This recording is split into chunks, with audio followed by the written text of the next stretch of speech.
My name is Marilyn J. Bennett, and I am 31 years old. 4 days before my sister's wedding, I woke up to 3 missed calls from my bank. I thought it was fraud at first, the boring kind, someone testing a stolen card or trying to open a line of credit. I'd had that happen once before, but when I logged into my account, still half asleep, the number on the screen didn't look like a mistake. $13,642. Gone. Not pending, not frozen, not flagged. Just gone. I sat there in bed staring at the screen, convinced for a few seconds that I was somehow logged into the wrong account. It took me longer than I'd like to admit to accept that it was real. When I pulled up the transaction history, my stomach dropped. The receiving account name wasn't unfamiliar. It was painfully familiar. Tessa Lyons, my sister. The only reason she even had access was because of our parents. Years ago, when our grandparents set up the trust for us, my parents insisted both daughters should have access, just in case. I was 19 then, and didn't question it. I wasn't thinking about future betrayals, or weddings, or stolen money. I never removed her access because I never imagined I'd need to. I called her. She didn't answer. I texted once, just one line, telling her she needed to call me. 10 minutes later, she did, sounding more annoyed than worried. I told her the money was gone. She didn't deny it. She said I was being dramatic and that it was family money anyway, that I should be happy for her. In the background, I heard Austin laugh. He actually laughed and said they deserved nice things. I hung up without saying another word. I didn't cry. I didn't yell. I didn't demand the money back. I just sat there staring at the wall while everything rearranged itself in my head. Because what they didn't know, what none of them ever acknowledged out loud, was that I was the one paying for almost every part of that wedding. The venue deposit, the catering, the photographer, the flowers, the music, the guest welcome bags. All of it was under my name. All of it was funded quietly, while Tessa played the role of beloved bride and let everyone assume our parents were covering the costs. That night, instead of confronting anyone, I opened my laptop and started canceling things. I didn't sleep much that night, but I wasn't restless either. There's a difference between anxiety and clarity, and what I felt was the second one. The kind that settles in quietly and doesn't ask permission. Around midnight, I made a list, not because I needed help remembering, but because writing it down made it final. Venue, catering, florist, photographer, music, hotel blocks, transportation. Every line item had my name on it. Every contract tied back to my email and my card. I'd done it that way deliberately months ago, partly because I didn't want to chase anyone for money, partly because control felt safer than trust. The venue was first. I logged into the portal and requested cancellation. The balance wasn't due until the day before the event, and the deposit was still refundable. It took less than 5 minutes. The screen refreshed and the date disappeared. No more October 12th. No more ceremony space. Just an empty calendar slot waiting for someone else's celebration. The catering company was next. I'd paid the full amount up front to simplify things, and they were surprised but professional. They asked if everything was okay. I said plans had changed. They processed the refund without questions. The florist sounded disappointed but understanding. The photographer actually sounded relieved and told me he already had another couple hoping the date would open up. The hotel rooms were released in bulk, and the transportation company confirmed the cancellation with a short, polite email. By 1 a.m, there was no wedding. No location, no food, no flowers, no music, no guests, no backup plan. And no one else knew yet. Tessa was still posting on Instagram like nothing had changed. Glittery boomerangs of her wedding shoes. A countdown story saying, 4 days to forever. Our mom reposted every single one, adding heart emojis and comments about her baby girl. I watched it all in silence. It felt surreal, like standing in a room while the walls are quietly being dismantled behind the scenes. The next 2 days passed in a strange calm. Tessa didn't call me again. She probably thought I'd accepted it, that I'd gotten over my dramatic moment. That's how things usually went. I was always the one who cooled off first, who smoothed things over, who paid and moved on. I went to work, I answered emails, I smiled at coworkers. No one could tell anything was wrong, and that was the point. Then Thursday came. The rehearsal was scheduled for that morning. Everyone was supposed to meet at the venue around 10, walk through the ceremony, then head to a big family brunch downtown. It was meant to be a whole production. our extended relatives, Austin's groomsmen, childhood neighbors, a public display of how perfect everything was supposed to be. I already knew how it would go because 2 days earlier I'd called the venue and asked them to change the door code. The signage had been removed. The staff was off-site. The parking gate was locked. Just a quiet, empty building waiting for someone else. I heard later that Tessa showed up in a white romper with a mimosa in hand, smiling like she expected applause. She stood outside in heels while our mom kept calling numbers that went straight to voicemail. Austin apparently went from smirking to completely silent. He doesn't like looking unimportant. When it finally sank in that this wasn't a misunderstanding, the panic started. That's when the calls began. Tessa first, then our mom, then our dad. Even Austin once. My phone lit up constantly. Missed calls, texts asking what was happening, demands to explain. I didn't answer a single one. They thought silence meant hesitation. It didn't. Silence meant I was done explaining myself to people who never asked permission in the first place. By that evening, the entire family knew something was wrong. Guests were confused. Plans were unraveling. And for the first time in my life, I let it all happen without stepping in to fix it. Because fixing it would have meant pretending nothing was stolen, pretending betrayal was acceptable if it came wrapped in the word family, and I wasn't doing that anymore. The calls didn't stop for 2 full days. They came in waves, like someone kept pressing refresh on a panic button. Tessa, Mom, Dad, Austin once, which was new. I let them ring. I wasn't in the mood to be gaslit into believing I'd overreacted, or worse, guilted into paying for it all again, so everyone could pretend the theft never happened.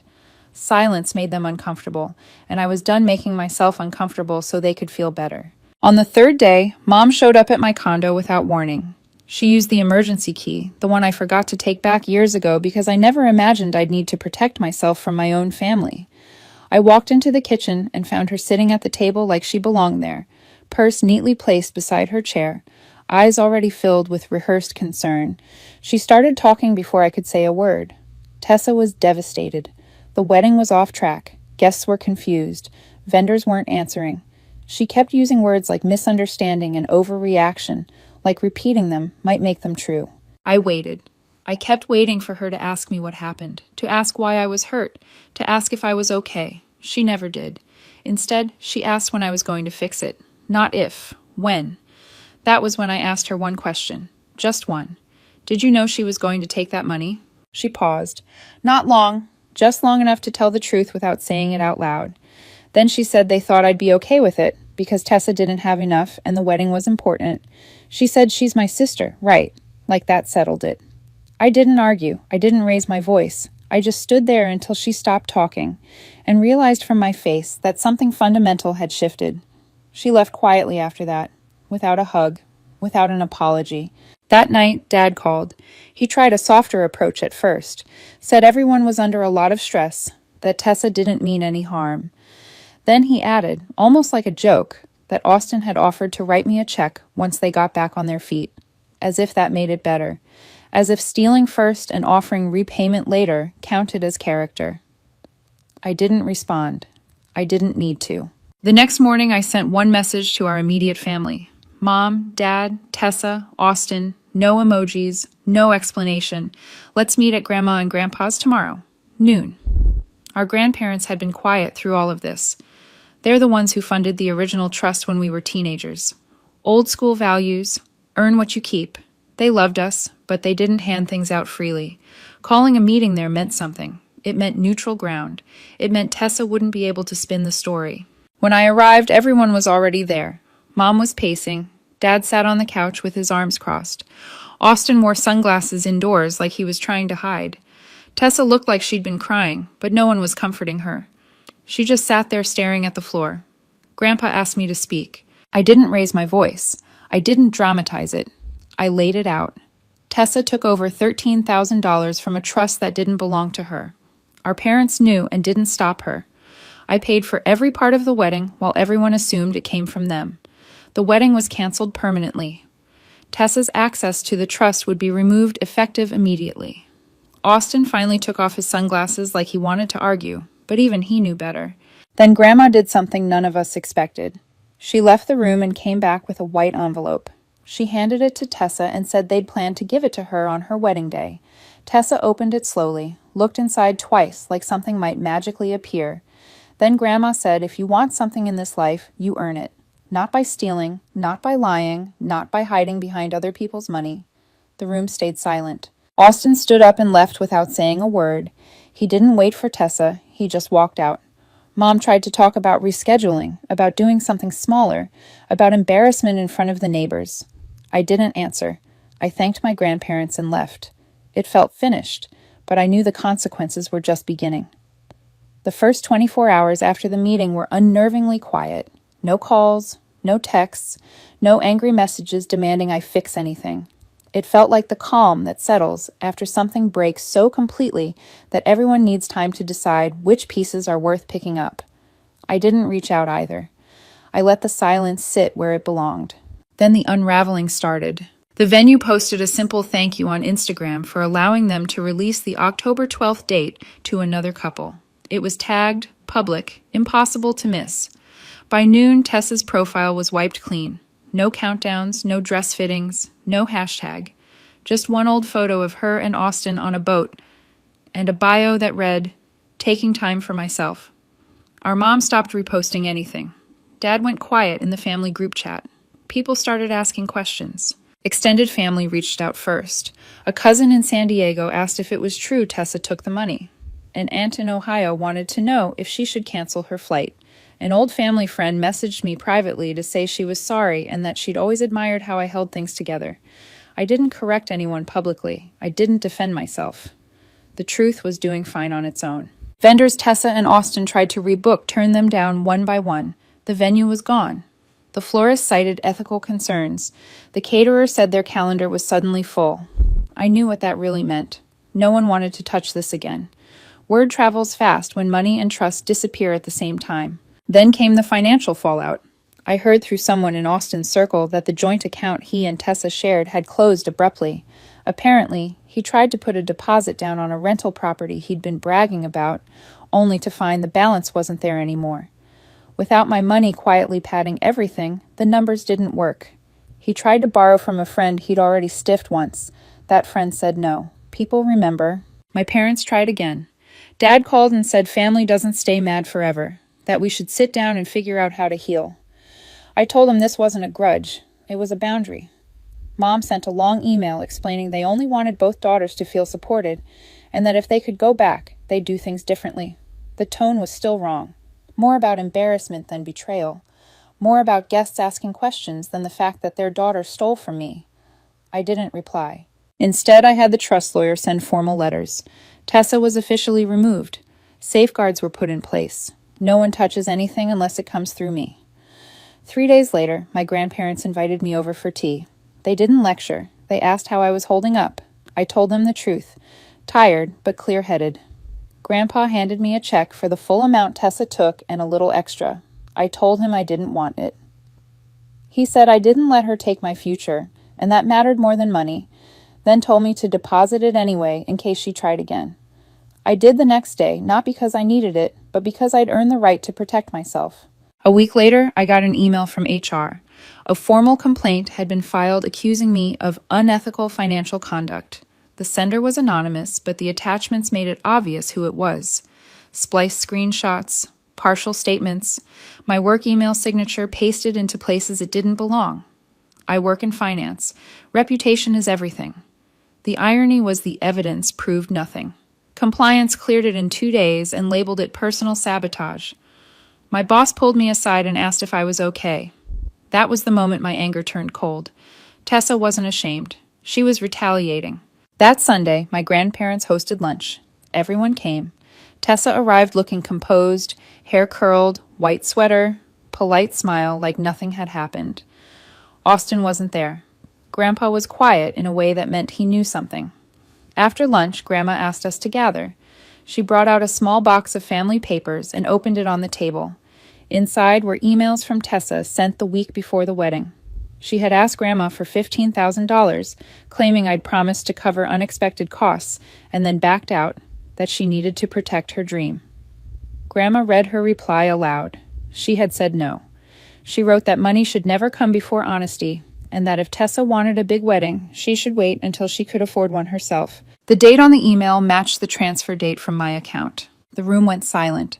Grandpa leaned forward and said quietly that Tessa asked them for the money before she ever took mine. Tessa tried to deny it, but Grandma placed the transfer record on the table.